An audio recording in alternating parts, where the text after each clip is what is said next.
IELTS applied grammar. আচ্ছা, applied grammar বলতে এই যে আমরা আইএলস এর জন্য কয়েকটা গ্রামাটিক্যাল আইটেম শিখি, যেমন পাঁচটা পাঁচটা আইটেম। ইফ এই পারফেক্টটাকে যদি বাদ দিই, if, so that, not only, but also, তারপর হচ্ছে কি অলদো, প্যাসিভ। এই পাঁচটা গ্রামাটিক্যাল আইটেম আপনি আইএলস এর জন্য শিখবেন, এটা স্পিকিং এবং রাইটিং উভয়ের জন্য। সো এখন যে সিস্টেমটা নিয়ে আলোচনা করবো, সিস্টেমটা নতুন না আমার ক্ষেত্রে, পুরাতন, কারণ আমি এটা নিয়ে অনেক ক্লাসে আলোচনা করেছি, ইউটিউবে ভিডিও দিয়েছি, বইতেও দিয়েছি, এবং এটা আমার কাছে অন্যতম একটা ইফেক্টিভ মনে হয়। এখানে আপনি কি করতে হবে, একটা টপিক সিলেক্ট করবেন, যেমন এখানে আমরা টপিক নিয়েছি টেকনোলজি, অর্থাৎ এই টেকনোলজিটা হচ্ছে কি আলোচ্য টপিক। ওকে, এখানে পাঁচটা কন্ডিশন সহ মানে সংক্ষিপ্ত লিখে রেখেছি, পাঁচটা কন্ডিশন। যে 5 থেকে 10টি বাক্য লিখবেন আপনি, 5 থেকে 10টি বাক্য বা সেন্টেন্স, ইংরেজিতে সেন্টেন্স লিখবেন। আবার প্রত্যেক বাক্য একই টপিকের উপর লিখতে হবে, যেমন এখানে আমরা এই টেকনোলজি নিয়েছি। প্রত্যেক বাক্যে গ্রামার পরিবর্তন করতে হবে। এখন আপনি যে গ্রামারগুলো পারেন, বিশেষ করে এই গ্রামারগুলো, পারফেক্টটাও যদি পারেন না তাহলে পারফেক্টটাকে রেখে দিন। যদি পারেন, আমার কথা হচ্ছে আপনি যে যে গ্রামার পারেন সেগুলো অ্যাপ্লাই করেন, আর যেটা পারেন না সেটাকে ফোর্স করবেন না। তবে মিনিমাম তো 5টা গ্রামার আপনাকে শেখা উচিত। If, so that, not only, but also, although, passive. এই 5টা গ্রামার আপনাকে শেখা উচিত। এই 5টা গ্রামার তো অল্প পরিমাণ গ্রামার, এবং গ্রামারের আইটেম বলি নাই যে ফুল টপিক না। আচ্ছা, প্রত্যেকটা বাক্যের তথ্য নতুন হতে হবে। পুরাতন বাক্য আপনি মানে পুরাতন তথ্য বারবার দিবেন না। বলবেন না টেকনোলজি খুব ভালো করে, টেকনোলজি আমাদের উপকার করে, বারবার এই ধরনের কথা বলবেন না। প্রত্যেকবার তথ্য নতুন দিতে হবে। আচ্ছা, 5 নম্বর যেটা বলেছি, চেষ্টা করবেন যে এই যে আপনি বাক্যগুলো লিখছেন, দুই একটা অ্যাডভান্স লেভেলের ভোকাবুলারি ব্যবহার করা যায় কিনা চেষ্টা করবেন। চলুন এটাকে আমি এখন একটু অ্যাপ্লাই করে দেখাই। আপনারা যারা বই কালেক্ট করেছেন, বইতে খুব সুন্দর করে এগুলো দেওয়া আছে। 11টা টপিকের উপর অ্যাপ্লাই করে দেখানো আছে। আপনার সামর্থ্য অনুযায়ী 5 থেকে 10টি বাক্য, যে 5টা পারবে সে 5টা লিখুক, মিনিমাম 5টা লিখতে হবে। সো আমাদের আলোচ্য বিষয় হচ্ছে কি টেকনোলজি, অর্থাৎ টেকনোলজির বাইরে কিছু আমরা বলবো না। সো প্রথমে আসেন, প্রেজেন্ট পারফেক্ট টেন্স নিয়ে একটা বাক্য তৈরি করি। 1 নম্বর হচ্ছে কি পারফেক্ট, প্রেজেন্ট পারফেক্ট ধরলাম। আচ্ছা, প্রেজেন্ট পারফেক্টের উপর কি লিখবো? যা খুশি লিখবো, যা মাইন্ডে আসবে লিখবো, টেনশন নেওয়ার দরকার নেই। যা মাইন্ডে আসবে সেটা লিখবো। আপনি বলতে পারেন টেকনোলজি আমাদের জীবনে খুব অবিচ্ছেদ্য অংশ হয়ে দাঁড়িয়েছে। Technology has become part and parcel in our modern life. Technology has become part and parcel in our modern life. শেষ, পারফেক্ট টেন্স শেষ। প্রেজেন্ট পারফেক্ট টেন্স একটা বাক্য তৈরি করে ফেলেছি। এটা গ্রামারের ক্লাস না, কিন্তু এটা গ্রামারের অ্যাপ্লাই ক্লাস। সো আপনি বলতে পারেন, আমাকে এখন আর বলতে পারবেন না, স্যার আপনি এটাকে ব্যাখ্যা করে বোঝাচ্ছেন না কেন। আমি আপনাদেরকে অ্যাপ্লাই দেখাচ্ছি। ব্যাখ্যা তো আমরা যখন ক্লাস করেছিলাম এই if, so that, not only, but also, ওগুলোর সময় তো আমরা আলোচনা করেছি। তারপরও এগুলোর রেকর্ডেড ফোল্ডারে ক্লাস আছে, ইউটিউবে আছে, আপনাদের বইতে দেওয়া আছে। দ্বিতীয় যেটা হচ্ছে কি, আমরা ইফ দিয়ে বাক্য তৈরি করি। ইফ দিয়ে বাক্য তৈরি করা মানে হচ্ছে কি কন্ডিশনাল সেন্টেন্স। বুঝতে পারছেন? আপনারা যারা বলেন রাইটিং পারেন না, আপনাদের এই পারি না কথাটা নিয়ে বসে থাকেন, কোনো লাভ হবে না। আপনি গ্রামারটাকে তো ইন্ডিভিজুয়ালি উন্নতি করতে পারেন, ভোকাবুলারিটা উন্নতি করতে পারেন। আচ্ছা, এখানে দেখেন পার্ট এন্ড পার্সেল কিন্তু মোটামুটি উন্নত বলতে পারেন, মানে একটু অ্যাডভান্স লেভেলের। খুব অ্যাডভান্স না হলে মোটামুটি অ্যাডভান্সের একটা ফ্রেজ। দ্বিতীয় আমরা যে বাক্য তৈরি করবো এটা হচ্ছে ইফ দিয়ে। এটা আমরা ইফ দিয়ে বাক্য তৈরি করবো, ইফ শব্দ তো যদি। আচ্ছা, যেমন আমরা বলতে পারি, আমরা যদি টেকনোলজিকে সুন্দর মতো ব্যবহার করি, টেকনোলজিকে যদি আমরা সুন্দর মতো করে ব্যবহার করি, তাহলে আমরা পৃথিবীটাকে আর একটু ভালো জায়গা হিসেবে রূপান্তর করতে পারবো। ঠিক আছে, যেমন আমি লিখতে পারি ইফ উই ইউজের জায়গায় আমরা দিতে পারি utilise. If we utilise the technology in proper way. আপনি আমার মতো এক্স্যাক্টলি আমার মতো করে সেন্টেন্স গুলো লেখার দরকার নেই। আপনার সেন্টেন্সের বিষয়বস্তু মানে সেন্টেন্সের তথ্য ভিন্ন হতে পারে। আর সবাই থিঙ্কিং এখন টেকনোলজি নিয়ে আমি যে 10টা বা 8টা বা 7টা সেন্টেন্স থিঙ্ক করব, আপনি যে হুবহু ওই একইভাবে যে 10টা সেন্টেন্স থিঙ্ক করবেন বিষয়টা এরকম না। থিঙ্কিং ডিফারেন্ট হতে পারে। If we utilise the technology in proper way, আমরা যদি টেকনোলজিটাকে সুন্দর ওয়েতে ব্যবহার করি, তাহলে আমরা বলতে পারি যে বিশ্বটা বা পৃথিবীটা একটু সুন্দর জায়গা হবে। The world will be a better place for living. ঠিক আছে না? If we use if you utilise the technology in a proper way, the world will be a better place for living. তাহলে ইফ যুক্ত বাক্য হয়ে গেল। 3 নম্বর যেটা দিব আমরা, সো দ্যাট। সো দ্যাট মানে কি? যাতে। সো দ্যাট, সো দ্যাট মানে হচ্ছে কি যাতে। এখন যাতে দিয়ে একটা বাক্য কল্পনা করেন, কি হতে পারে?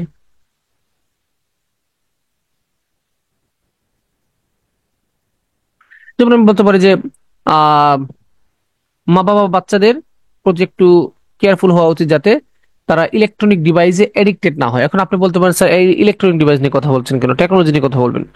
টেকনোলজির একটা অংশ হচ্ছে কি ইলেকট্রনিক ডিভাইস।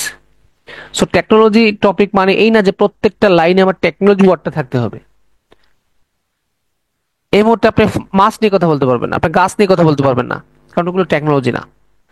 আপনি কম্পিউটার নিয়ে কথা বলতে পারবেন, ইন্টারনেট নিয়ে কথা বলতে পারবেন, ন্যানো টেকনোলজি নিয়ে কথা বলতে পারবেন, বলতে পারবেন, সোশ্যাল মিডিয়া নিয়ে কথা বলতে পারবেন, কারণ এগুলো টেকনোলজির একটা অংশ।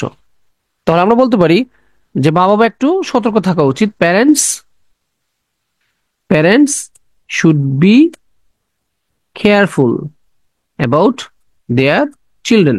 মা বাবা উচিত তাদের বাচ্চা নিয়ে একটু সতর্ক হওয়া। কেন? সো দ্যাট যাতে দেয়ার চিলড্রেন, অথবা দেয়ার চিলড্রেন না দিয়ে দিয়ে দিতে পারেন, তারা don't get addicted to electronic devices. Parents should be careful about their children.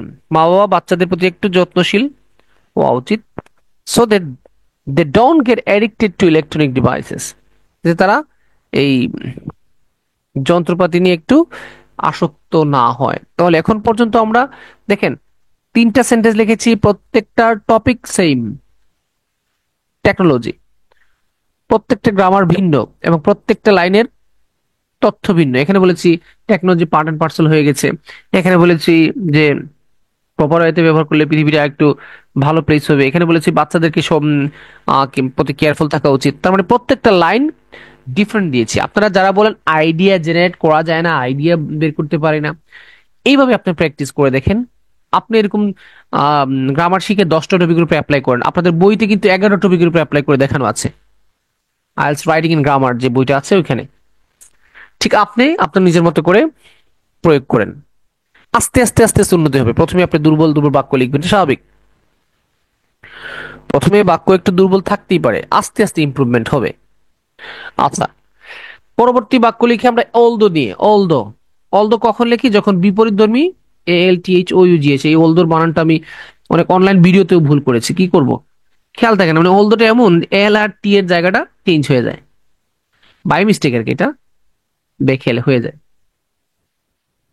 Although শব্দের অর্থ যদিও। অলদো শব্দের অর্থ হচ্ছে কি যদিও। বাংলা লাইন মাথায় আসে না কেন? বাংলা লাইন মাথায় কেন আসবে না, এটাকে একদম একবার নিজেকে জিজ্ঞেস করেন। আমি আপনাদের থেকে ব্যতিক্রম না, আমি আসমান থেকে আসি নাই, আমি আপনাদের মতোই। আমি আপনাদেরকে এখন লাইভ ক্লাস করাচ্ছি, কোনো প্রকার থিঙ্কিং ছাড়া যা মাথায় আসতেছে তা আমি এইভাবেই ক্লাস করি। যখন যেটা মাথায় আসি সেটা ইনস্ট্যান্ট, দুর্বল হইলেও দুর্বলটাই প্রকাশ করি। কারণ আমি এখানে ক্লাস করাচ্ছি কাদেরকে? যাদের টার্গেট এভারেজ 6.56, তাদেরকে নিয়ে। এটা আমার মাথায় আছে। সো আমি যখন ক্লাস এরকম চিন্তা করবো যে আমার ক্লাস করাতে হবে 7+ ব্যান্ডের, তখন আমাকে অনেক স্টাডি করতে হবে। আমি এই ইয়েটা করতে পারবো না, আমার এত সময় নেই। বা সময় নেই বলতে আমার আসলে তো কষ্ট করতে ভালো লাগে না। সো আমি ইজিলি লিখতেছি, দেখেন। আপনি এটা নিয়ে কাজ করেন, আস্তে আস্তে ঠিক হবে। আমরা একটানা কোনো জিনিসের প্রতি মনোযোগ দেই না। 2 দিন আইএলটিএস প্র্যাকটিস করি, তারপরে দেখি যে উইদাউট আইএলটিএস এর কোনো নিউজ আসে কিনা, তখন আমরা আইএলটিএস পড়া বাদ দিয়ে অন্য কিছুতে ঝুঁকে পড়ি, পরে দেখা যায় আমও যায় সালাও যায়। সো এটা আমাদের একটা স্বভাব হয়ে গেছে। আপনি কনসিস্টেন্ট হতে হবে, আপনার উইকনেস আপনি খুঁজে বের করতে হবে। আচ্ছা, অলদো, অলদো মানে কি যদিও, যদিও দিয়ে আমরা বাক্য কখন কিভাবে তৈরি করি, যখন বিপরীত ধর্মী দুইটা জিনিস আমরা অ্যাড করি। যেমন আমরা বলতে পারি যদিও টেকনোলজি আমাদের লাইফকে সহজ করেছে, এটা আমাদেরকে অলস করে দিয়েছে, ঠিক আছে না? তাহলে আমরা বলতে পারি although technology has made our life easier, it has made us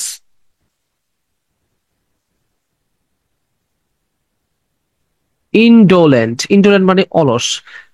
ওই যে আপনাকে বলেছিলাম না যে দু তিনটা ভালো মানের ওয়ার্ড ইউজ করবেন, এই জন্য আমি ইনডোলেন্ট দিয়েছি। ইনডোলেন্ট মানে অলস, লেদার্জিক, ইনডোলেন্ট এগুলোর মানে হচ্ছে গিয়ে অলস। সো এখন পর্যন্ত 4টা লাইন লিখেছি, প্রত্যেকটা গ্রামার ভিন্ন, টপিক কিন্তু সেম। সো শর্ত ফিল আপ করতে হবে। ওকে, 5 নম্বর কি বলেছিলাম? Not only but also. Not only but also, not only but also মানে কি? এবং। নট অনলি বাট অলসো মানে হচ্ছে কি এবং, মানে বিষয় হচ্ছে কি শুধু এটা নয় ওইটাও, তার মানে ওই এবংই। আচ্ছা, তো নট অনলি বাট অলসো এর মানে হচ্ছে কি এবং, সুতরাং আমরা একই জাতীয় দুটো জিনিসকে যুক্ত করব।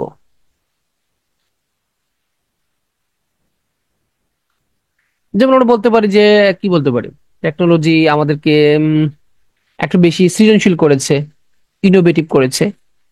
আর কি করেছে? আর আমাদের কি যেন বলতে পারি, এখন ভিন্ন ধর্মীতে নতুন কিছু একটা বলতে হবে। আমাদের স্বাস্থ্যসেবার মান উন্নয়ন করেছে, এটাও বলতে পারি। মানে দুটো ভালো দিক, টেকনোলজির দুটো ভালো দিক আপনি বলতে চাচ্ছেন। তাহলে আমরা প্রথমে লিখবো নট অনলি টেকনোলজি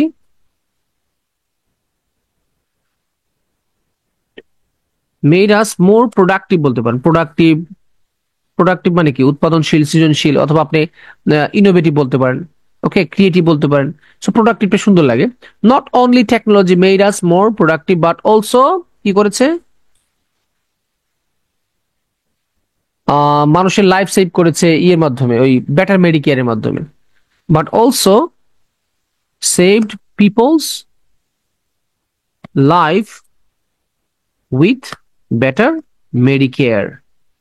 মেডিকেয়ার বা মেডিকেল কেয়ার কি বলেছি এখানে দেখেন। আমার লাইনগুলো মাঝে মাঝে আপনার কাছে কঠিন হতে পারে, সহজ হতে পারে, আপনি আপনার মতো করে চয়েস করবেন। এখানে দেখেন প্রত্যেকটা লাইন নতুন, টপিক কিন্তু একই। টপিক কি? টেকনোলজি। গ্রামার ভিন্ন, তথ্য ভিন্ন। আপনাকে থিঙ্ক করতেই হবে। দরকার হলে ধরেন আপনি গাছ নিয়ে লিখবেন, গাছ নিয়ে প্রথমে একটু স্টাডি করেন, মানে গাছ নিয়ে একটা ইয়ে পড়েন, আপনি এসে পড়ে আসেন গুগল থেকে। ওইখান থেকে সেন্টেন্স কপি করবেন না, জাস্ট ওইখান থেকে কিছু তথ্য আপনি নিজে ইয়ে করে নিজের মতো করে লিখে নিন। সো এখন পর্যন্ত আমরা 6টা গ্রামার ইউজ করেছি: perfect, if, so that, although, not only but also. Last হচ্ছে কি আমাদের প্যাসিভ। প্যাসিভ নিয়ে আমি একটু একাধিক বাক্য লিখবো। প্যাসিভ নিয়ে আমি একটা বাক্য লিখলে আমার মন ভরবে না, সুতরাং আমি অন্তত 3টে বাক্য লিখবো। প্যাসিভ নিয়ে অন্তত আমি 3টে বাক্য লিখবো। প্যাসিভ মানে কি? যেখানে অবজেক্টই প্রধান, সাবজেক্ট নয়। সেন্টেন্সের প্রথমে অবজেক্ট থাকবে। যেমন আমি বলতে পারি আহ ইন্টারনেটটা ইয়াং জেনারেশন কর্তৃক মিস ইউজ হয়, তাহলে বলতে পারি না ইন্টারনেট। ইন্টারনেট কেন আনলাম বলেন তো? কারণ টেকনোলজির ভিতরে কিন্তু ইন্টারনেট পড়েছে। Internet is misused by young, by সব ইয়াং দিতেছি না, some young people nowadays, আজকাল। Internet is misused by some young people nowadays, অর্থাৎ এখানে কিন্তু প্যাসিভ ভয়েস। দেখেন, ইন্টারনেট ইজ মিস ইউজড, কাকে মিস ইউজ করা হয়? ইন্টারনেট। সুতরাং ইন্টারনেটকে সেন্টেন্সের প্রথমে বসিয়েছি, by some young people nowadays. আচ্ছা, একটা সেন্টেন্স দিতে পারি, ধরেন খারাপ যে যন্ত্র যেগুলো আছে, খারাপ যে মেশিনগুলো আছে, এগুলো নিষিদ্ধ করা উচিত। আপনি বলতে পারেন খারাপ যে ডিভাইস গুলো আছে, যেমন খারাপ ডিভাইস কি হতে পারে, যেমন বলতে পারেন বন্দুক, ছুরি, এগুলো আর কি। মাথায় আসছে না, এখন লিখতে তো হবে। আপনি বলতে পারেন ডেঞ্জারাস, ডেঞ্জারাস এর জায়গায় দিতে পারেন আপনি outrages, outrageous technical devices should be prohibited. Outrageous technical devices should be prohibited. Outrageous মানে একটু ভয়ঙ্কর, যেটাকে ডেঞ্জারাস বলি। যদি এখানে আউটরেজিয়াসটা আসলে খুব বেশি খাটতেছে না, না ইউজ করে যদি ডেঞ্জারাস ইউজ করে ভালো ছিল, যাই হোক দিলাম outrageous. Technical devices should be prohibited. Prohibit মানে কি, নিষিদ্ধ করা, অর্থাৎ ভয়ঙ্কর যে ডিভাইসগুলো আছে, বাজে ডিভাইসগুলো যেগুলো আছে, এগুলোকে নিষিদ্ধ করা উচিত। আচ্ছা, আর কি দিতে পারি?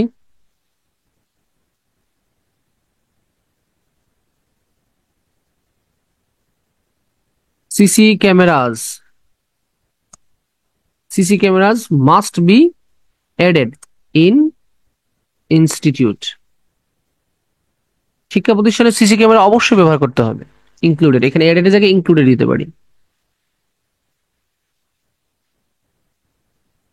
এখন বলতে পারেন স্যার টেকনোলজি কোথায় আসলো এখানে? ওই যে সিসি ক্যামেরা টেকনোলজির একটা অংশ না?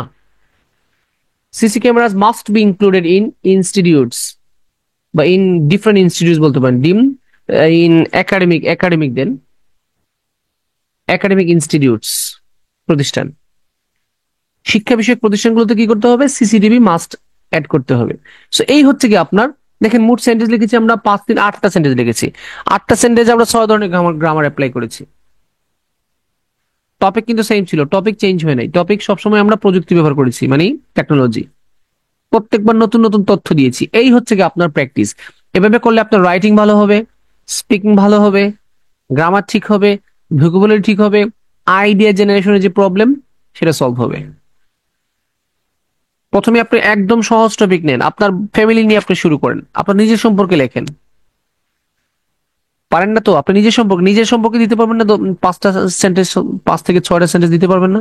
পারবেন। কিন্তু এর আগে তো গ্রামারটা শিখতে হবে। আপনি ইবজিক্ত গ্রামার আগে থেকে শিখে নিতে হবে। পারেন না, শিখেন, আজকেও সময় আছে। আজকেও সময় আছে, আচ্ছা আজকেও বসেন। আপনি বলতে পারবেন না যে কেউ আপনাকে শেখানোর ট্রাই করে নাই। আমি না হয় শেখানোর ট্রাই করি না, আমি একটু অলস। টিচার হিসেবে আমি যথেষ্ট অলস, আমি শিখাই কম, মানলাম।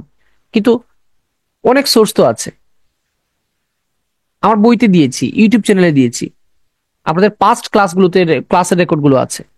আমার ক্লাস যদি দুর্বল হয়, আপনি অন্য ক্লাস থেকে, যে কোনো জায়গা থেকে শিখেন, যে ভালো শেখে তার কাছ থেকে শিখেন। আমি নিজেই অনেক ক্ষেত্রে কিছু কিছু জায়গায় আমি আমার জায়গায় সন্তুষ্ট, কিন্তু বেশিরভাগ জায়গায় আমি নিজেই সন্তুষ্ট না। আমি স্টুডেন্টদেরকে বলি অন্য জায়গা থেকে শিখেন, যেখান থেকে সহজ মনে হয়। সো কাইন্ডলি এগুলো শিখে নিয়েন, কারণ আপনার রাইটিং এ এবং স্পিকিং এ মার্কস পেতে হলে গ্রামারে কিন্তু 25% মার্কস। ওকে, সো শিখেন, অ্যাপ্লাই করেন, শিখেন অ্যাপ্লাই করেন। আচ্ছা, তাহলে এই অংশটাকে আমরা এখন এন্ডিং দিয়ে দিচ্ছি।